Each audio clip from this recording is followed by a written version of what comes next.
Hello friends, welcome my channel garden artist channel. আপনাদের স্বাগত। আমি নীলু ভাই আসবেন আপনাদের সাথে প্রতি সপ্তাহের মধ্যে আজ আবার হাজির হয়েছে আপনাদের সামনে আমার চ্যানেল নতুন ভিডিও নিয়ে। আজ চলে এসেছি আমার ছাদ বাগানে আপনাদের সঙ্গে শেয়ার করার জন্য। আমার যে ছাদ বাগান আনারস গাছটি আছে, সে আনারস গাছে আমি খাবার দেবো, সে কী খাবার দিচ্ছি সেটা দেখানোর জন্য।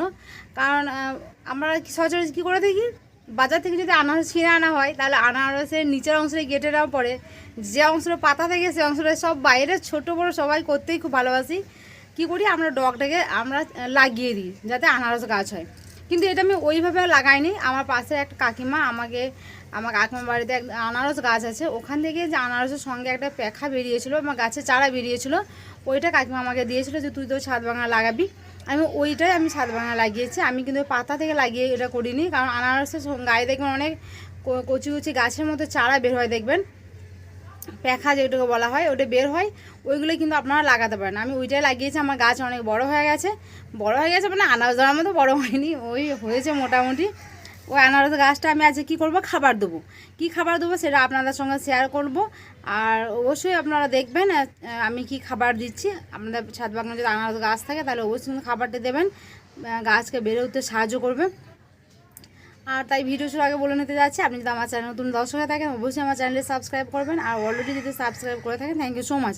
তো চলুন আমি কি খাবার দিচ্ছি দেখিয়ে নিই, আপনারা ওই খাবারটা গাছে অবশ্যই প্রয়োগ করবেন।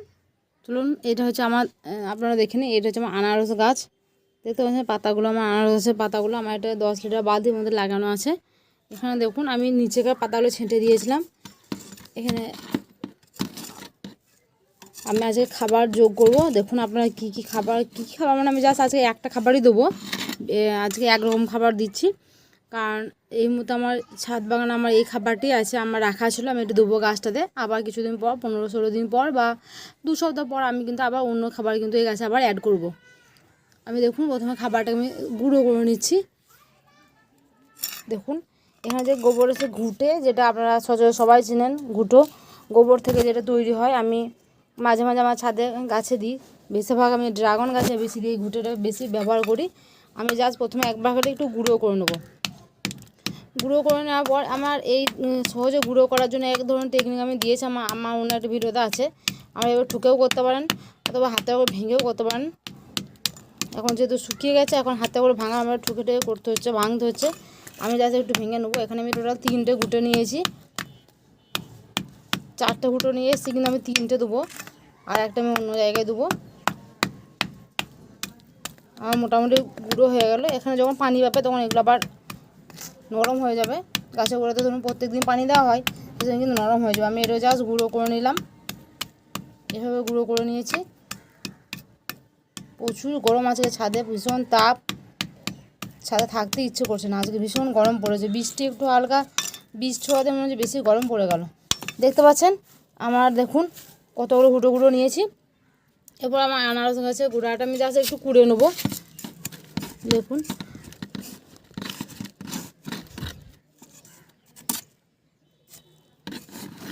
মাকড়সার জাল হয়েছে। আমি বেশি এই জন্যই খুশি না, কারণ আমি এরকম কিছু মাটি অ্যাড করবো, যেহেতু খাবারটা দেবো মাটি ঢাকা দিতে হবে। কিন্তু আমি এটা কুড়ে, ওই জন্য আমি হালকা কুড়ে দিলাম। এবং চারিধারে দেখুন আমি গুঁড়ো করে দিয়ে দেবো। দেখতে পাচ্ছেন দিয়ে দিচ্ছি, ঘুরিয়ে নেবো। দেখুন আমি দিয়ে দিয়েছি, সবগুলো দিয়ে দেবো। 3টে গুঁড়ো আমি দিয়েছি, একটু বেশি খাবার দিয়েছি, কারণ অনেকদিন আমি আনারস গাছে খাবার দিইনি, দেওয়া হয়ে গেল। কারণ এই জন্য 3টে এই জন্যই দিলাম, কারণ এগুলো কিনা ঘুঁটো, আমি দেখছি মাটি মিক্স করা রয়েছে, ওই জন্য আমি 3টে দিলাম। আসলে 2টো দিলেই হয়ে যায়। এবার দেখুন আমি এখানে মাটি আমি কিছু ঢাকা দিয়ে দেবো। এরপর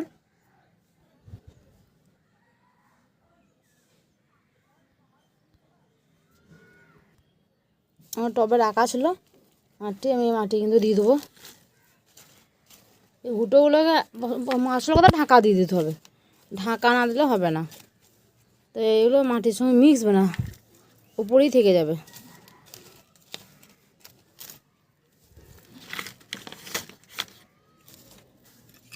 এর সঙ্গে আমার গাছে কিছু মাটি অ্যাড করা হয়ে গেল।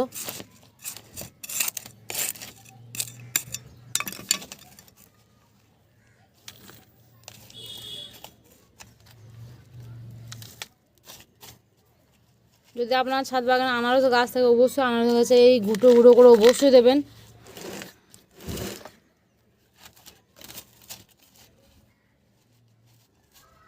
বেশি দিন হয়নি আমার আনারস গাছটা আমার বেশি দিন হয়নি, একটু বড় হলে আনারস ধরবে।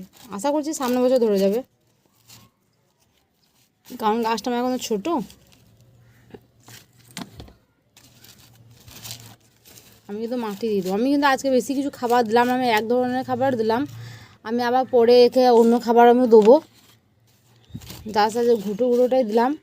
আপনার ছাদ বাগানে আপনাদের আনারস গাছে অবশ্যই ঘুঁটো গুঁড়োটা দেবেন, এটা খুব ভালো জৈব সার হিসেবে কাজ দেয়। হয়ে গেল, আর দেবো না মাটি। আমার উদ্দেশ্য ছিল, মাটিটা দেওয়ার উদ্দেশ্য ছিল আমার এই যে ঘুঁটোগুলো আমি দিলাম গাছে, সেই ঘুঁটোগুলো ঢাকা দেওয়ার জন্য মাটিটা আমি অ্যাড করলাম। নচেত আমি কিন্তু যেহেতু মাটির বালতিতে আমার মাটি অল্প ছিল, কম ছিল বলে আমি কিন্তু মাটিটা দিলাম। আপনাদের যদি টবের মধ্যে বেশি মাটি থাকে তাহলে আপনাদের মাটিটা দেওয়া দরকার নেই। কী করবেন, গাছের গোড়াটা কুড়ে নেবেন, নিয়ে ঘুঁটোগুলো অল্প মাটি সরিয়ে নেবেন, সরিয়ে নেওয়ার পর ঘুঁটোগুলো দিয়ে দেবেন গুঁড়ো গুঁড়ো করে। তারপর আপনারা কিন্তু ওই মাটিগুলোকে আবার চাপা দিয়ে দেবেন। আমার যেহেতু অল্প ছিল মাটি গাছের এই মানে বালতি পরিমাণ অনুযায়ী, তাই আমি কী করলাম, দিয়ে দিলাম। আপনারা চাইলে এইভাবে দিয়ে দেবেন।